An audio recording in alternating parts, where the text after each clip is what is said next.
bienvenidos a su programa Loco por las Letras. Yo soy su amigo René Rojas Santana y estamos en su canal Televisión.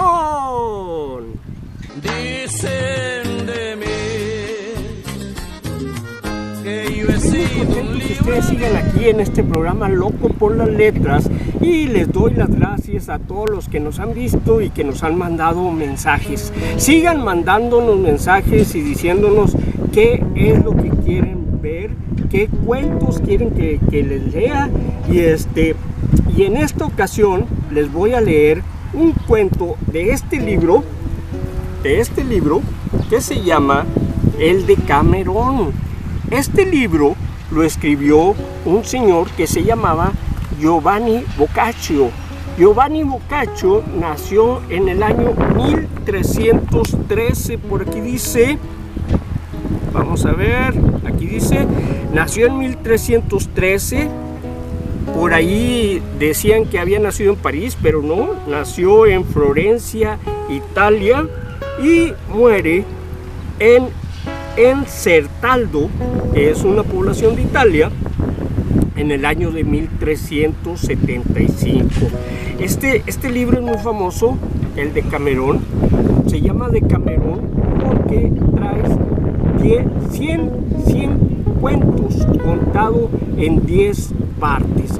Y les voy a leer un cuento que se llama El Diablo en el Infierno. Y dice así: en la ciudad de Capra, en Berbería, vivía un hombre extremadamente rico que tenía, entre otros hijos, una hermosa muchacha llamada Alibech. No era cristiana, pero como oía constantemente a los cristianos establecidos allí hacer el elogio de su religión y del culto a Dios, preguntó cierto día a uno de ellos cuál era la mejor manera de servir a Dios.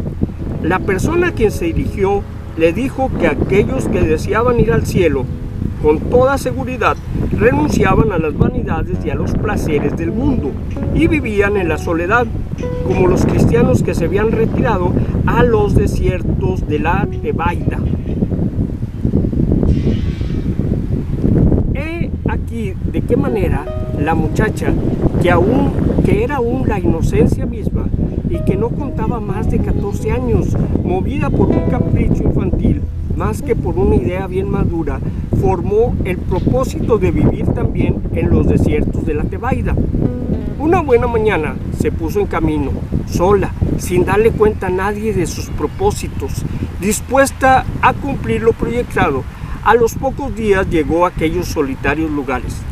Advirtiendo a lo lejos una casita, encaminóse allá y encontró junto a la puerta a un santo solitario que, maravillado al verla, le preguntó qué buscaba. Ella le contestó diciéndole que, conducida por una inspiración divina, había llegado a aquellos desiertos para encontrar a alguien que le enseñase a servir a Dios y ganar el cielo. El piadoso solitario admiró y alabó su celo, pero hallándola tan joven y bella, temió le fuera a tentar el diablo si se encargaba de su introducción, por lo que no estimó conveniente ofrecerse a ello. Le dio de comer algunas raíces, manzanas silvestres y dátiles, y le hizo beber agua fresca, después de lo cual le dijo: hija mía, hay un santo varón no lejos de aquí que podrá instruirte mejor que yo, ve pues con él. Y le indicó el camino que debería seguir para encontrar al santo solitario. Pronto llegó al sitio indicado y halló a un joven ermitaño llamado Rústico, que era efectivamente un hombre piadoso y que le hizo al verla la misma pregunta que su compañero. Mas como Rústico no desconfiaba de su virtud, juzgó que no debía dejarla marchar. La retuvo pues a su lado, y cuando llegó la noche dispuso en una esquina de su celda un pequeño lecho de hojas de palmera, diciéndole que podía descansar allí. Pero ay, que el aguijón de la carne no tardó en hacerse sentir. El piadoso eremita quiso librarse de la tentación haciendo el signo de la cruz y recitando en voz baja sus oraciones. todos sus esfuerzos fueron inútiles. La juventud, la lozanía y la belleza de la joven se había apoderado de él y acabaron por subyugarle. No pudiendo disimularse a sí mismo su debilidad, no pensó más que en la manera como podría poseer a la joven sin hacerle perder la buena idea de que ella tenía de su religión y de su virtud. Con tal propósito le hizo varias preguntas y vio por las respuestas que aquella muchacha era la simplicidad misma y que no tenía la menor idea de lo que era el mal. Convencido de su inocencia, le vino la idea de cubrir sus deseos carnales con el manto de la devoción. Para llegar a satisfacerlos, comenzó por decirle a la muchacha que el diablo era el peor enemigo de la salvación de los hombres y que la obra más meritoria que podían hacer los cristianos era la de enviarle al infierno, lugar al que el Señor le ha condenado. ¿Y cómo se hace eso?, preguntó la joven. Ahora mismo lo vas a saber, mi querida niña, repuso el padre rústico. No tendrás que hacer para saberlo más de lo que me veas hacer a mí. El ermitaño se desvistió. El angelical criatura hizo otro tanto. Luego él se puso de rodillas delante de ella como si fuera a adorarla y la hizo que se colocara enfrente de él. En aquella situación, y al sentirse rústico invadido de deseos más ardientes que antes, al ver tanta lozanía y hermosura, se operó la resurrección de la carne. Al ver aquello, Alibech, toda asombrada, le dijo a Rústico: ¿qué es eso que tenéis ahí? Que avanza y se mueve de esa manera y que yo no tengo. Oh, hija mía, es el diablo del que acabo de hablarte. Mira cómo me atormenta, cómo se agita. Apenas puedo soportar el mal que me hace. Alabado sea Dios, dijo la joven, pues veo que yo he sido más favorecida que vos, ya que no tengo semejante diablo. Cierto, contestó Rústico, pero en cambio tienes otra cosa de la que yo carezco. ¿El qué? Tú tienes el infierno. Y ahora pienso que Dios te ha enviado aquí para salvar mi alma, pues si el diablo continúa atormentándome y tú quieres dejar que lo meta en el infierno, me salvarás y harás la obra más meritoria para ganar el cielo. Así como dices que has venido hasta aquí con tal propósito. Puesto que es así, y ya que yo tengo un infierno, vos podéis meter en él el diablo cuando os parezca. Que Dios te bendiga, repuso Rústico. Vamos pues a meterlo para que me deje en paz. Dicho lo cual, la llevó a uno de los dos lechos y le enseñó qué postura debía adoptar para aprisionar a aquel maldito diablo.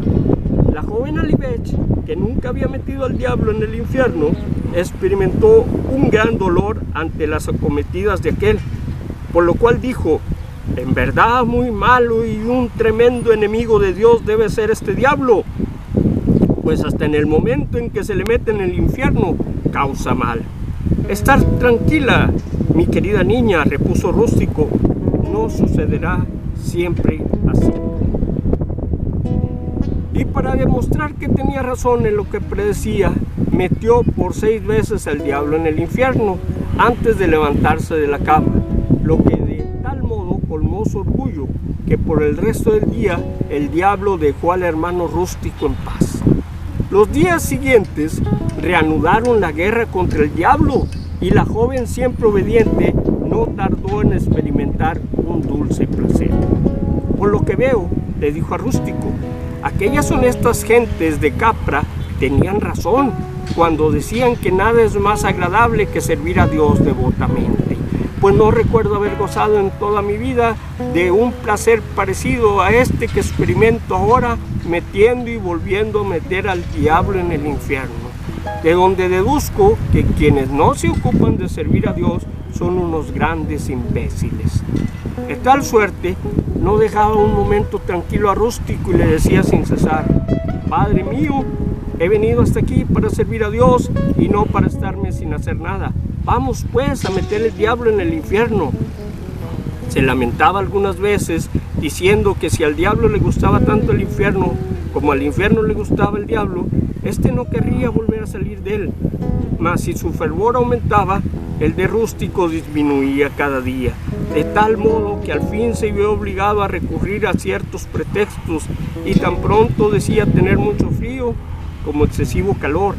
En suma, que viendo que la joven venía a buscarle muy a menudo, hubo de decirle que no era preciso castigar al diablo, sino cuando levantaba la cabeza orgullosamente, porque gracias a Dios le habían castigado de tal modo que él rogaba a Dios que le dejase en paz. Moderó así por algún tiempo el excesivo fervor de su discípula, pero ésta, cansada de ver que el ermitaño no le volvía a pedir que metieran al diablo en el infierno, le dijo un día: si vuestro diablo está tan castigado que ya no os atormenta, Padre mío, mi infierno no me deja un instante de reposo, por lo que me agradaría que me ayudaseis a calmar con vuestro diablo la desazón que siento, como yo os ayudé con mi infierno al calmar la que atormentaba vuestro diablo. El pobre ermitaño, que no se alimentaba más que de frutas y raíces y no bebía sino agua, cosas nada propias para restablecer un vigor extinguido, no se sentía con fuerzas para contener el apetito de la joven de Capra, a la que contestó: un solo diablo no es bastante para calmar el fuego de vuestro infierno, pero hallaré de modo que quedaréis contenta. Metió de vez en cuando el diablo en el infierno, pero con tan poca frecuencia que aquello era como arrojar un haba a las fauces de un león. Y la joven se irritó al pensar que no se ocupaba de servir a Dios con todo el celo que estimaba conveniente. Mientras ambos se sentían afligidos, el uno de su impotencia y la otra de sus excesivos deseos, sucedió que el fuego hizo presa de la villa de Capra, y en la casa del padre de Libech, que pereció en compañía de su mujer y de todos sus hijos. Alibech, único ser viviente de aquella desdichada familia, hallóse a causa de dicho accidente única heredera de la inmensa fortuna que su padre poseía.